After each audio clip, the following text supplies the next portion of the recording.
Welcome back to Berry Life, bringing you easy and delicious recipes from around the world. We're incredibly excited to share with you one of our most favorite noodle recipes, Biang Biang Noodles, or Biang Biang Mian, the iconic hand-pulled noodles of China's Shaanxi province. Biang Biang refers to the sound created during the stretching process. These thick, chewy, hand-stretched ribbons are the soul of Shaanxi street food. Today, we're showing you how to make them right at home. No fancy tools, no shortcuts on flavor. It's bold, it's spicy, and surprisingly meditative. And yes, the character for Biang has 58 strokes in Chinese. But don't worry, making it is a lot easier than writing it. So roll up your sleeves and let's get into this fiery bowl of noodle joy. In a large mixing bowl, we'll start with 2 cups of all-purpose flour. We're using a flour variety with a high gluten content for a chewier texture, along with half a teaspoon of salt for seasoning, because no one likes a bland noodle. Now, we'll slowly add 3/4 of a cup of room temperature water, all the while stirring with a chopstick or a fork. Go slowly with the water. We're aiming for shaggy clumps of dough. This helps to keep your hands as clean as possible too. You really can't beat fresh hand-pulled noodles for that authentic taste and texture. It's interactive and therapeutic. Once it starts clumping, we'll abandon the chopsticks and go hands in. We'll want to knead until all the flour is absorbed, and you get a smooth-ish dough ball. If the dough feels a little crumbly and dry, just wet your hands a little and keep going. A little moisture goes a long way here. Each flour absorbs a different amount of water. By adding a little bit at a time, we can control the moisture level. This is what we're looking for. A tough dough that feels a little sticky to the touch. As the dough rests, the flour granules will absorb any excess water and fully bloom, at which point the dough won't be sticky anymore. When it's all together, we'll give it a little drizzle of oil, or simply cover the bowl and let it rest for 30 minutes. This step helps the flour to hydrate and for the gluten to form, so our noodles stretch like champs later on. If you're not a fan of kneading the dough by hand, you can also use the stand mixer, starting with the flour and the salt, and using a dough hook. Mix the dry ingredients slightly before adding water. Again, we like to add 1/4 of a cup of water at a time, so we can better control the moisture level. This is a relatively tough dough, with only about 35% hydration. Towards the end, we crank up the speed and let the dough separate from the sides. This looks good. Now we'll clean our work surface and finish kneading the dough by hand to seal and form a round dough ball. By forming a knead dough ball, we ensure the flour and water are evenly distributed. It also helps the gluten bind internally for an improved texture. And lastly, it prevents the dough from drying out during resting. What do you call an easy lifestyle spent eating lots of Chinese food? Low maintenance. Now we place it back in the bowl. Then we cover it and set it aside for 30 minutes. And take a much-deserved nap. It's been about 30 minutes, and our dough ball is nice and rested. We'll start by rolling the dough into a thick log, just like a mini baguette. The naps really helped. The dough feels softer and it's much easier to work with. Then, cut the log into 8 equal pieces. No need for perfect precision. Just eyeball it. This can be as precise or as rustic as you want. You can use a knife to do this, but we love to use our favorite bench scraper. Grabbing one of the pieces, we'll roll it into a mini log with our hands, kind of like playing with clay. Then, press it down gently to flatten. And using a rolling pin or a wine bottle, roll it out into a long oval shape.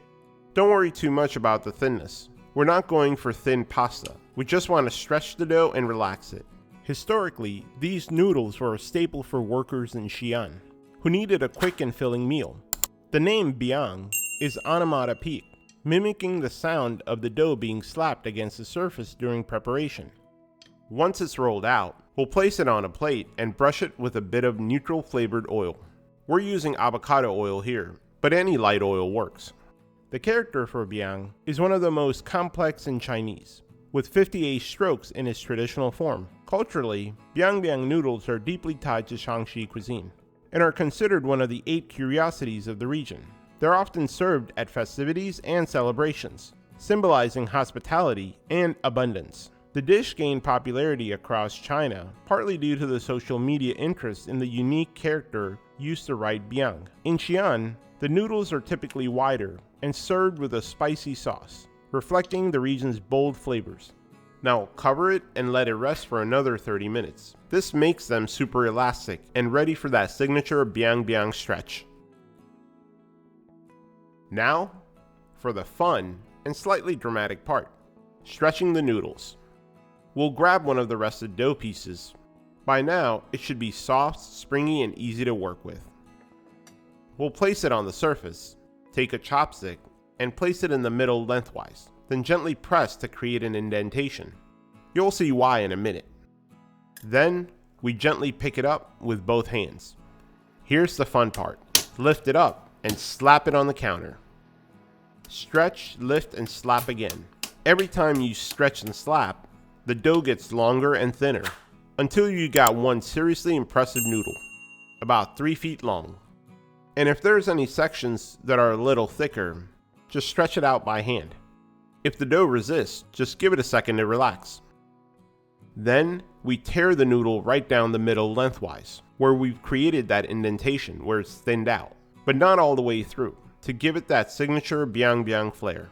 Now, we'll set the noodles aside and repeat with the rest. Stretch, slap, stretch, slap. It's like noodle yoga meets percussion therapy. This is such a fun activity, perfect for date night, or with the summer vacation coming up, great activity to do with the kids. If you try it out, let us know in the comments below how it went. And if you're enjoying this video, be sure to give it a thumbs up and subscribe. It helps to grow the channel and motivates us to bring more amazing recipes for you. For the full written recipe, check out the link in the description box below, or visit us at berryberrylife.com. When stretched, the noodle should be about 3 feet across, double that if it's cut. Once all the noodles are stretched, we'll toss them into a boiling pot of water that's been slightly salted. We usually do 2 noodles at a time to prevent clumping. These fresh noodles don't take long to cook at all. 2 to 3 minutes should do. Maybe a minute more depending on the thickness. You'll know they're done when they float to the surface and become soft. Once cooked, we strain the noodles and transfer them directly to our favorite serving bowl. Per bowl, we usually serve 4 pieces worth. Since we've made 8 pieces with 2 cups of flour, it means 1 cup of flour per serving. Neat, huh? Keeps the measurement easy. 1 cup of flour per bowl. While the water is still bubbling, we'll go ahead and toss in some bok choy, our greens for the day. We love having these in the refrigerator. They're so easy to work with. Just be sure to clean them thoroughly. Look at that beautiful vibrant green. We'll set it aside to cool. With all preparation done, let's bring the bowl together. On top of the noodles, we'll add red chili flakes. Today we're using gochugaru for heat and color, along with red pepper flakes. This is optional. You can also add a bit of MSG and ground toasted Sichuan peppercorns for that distinct flavor and mouth-numbing effect, along with freshly minced garlic. It has to be freshly minced. Thinly sliced scallions, and finally sesame seeds for a bit of crunch. With the toppings on, we'll go ahead and heat up some cooking oil. Here we have about 2 tablespoons per bowl. To test the oil, we like to drop in a piece of scallion. Once it sizzles like this, we pour it over the chili flakes and garlic, infusing the oil along the way. We'll also add 2 tablespoons of soy sauce for a savory and umami element. We're using low sodium soy sauce because we've already added salt. And a tablespoon of black vinegar. to create a savory and slightly tangy sauce. If you don't have black vinegar, feel free to replace it with rice vinegar. It's not quite the same, but it's close. And finish it with more green scallions. And now a bowl for the wifey. As you can see, not only is this an easy dish, but it's incredibly versatile. You can serve it as a main dish or a side dish, and it's easily customizable for your taste. At the Berry Berry Kitchen, we typically enjoy this with some traditional vegan side dishes. Be on the lookout as we'll be posting these in the coming weeks. Also, remember to subscribe to our channel. Ring the bell because Biang Biang Noodles are ready. Now we can feast. These look absolutely stunning.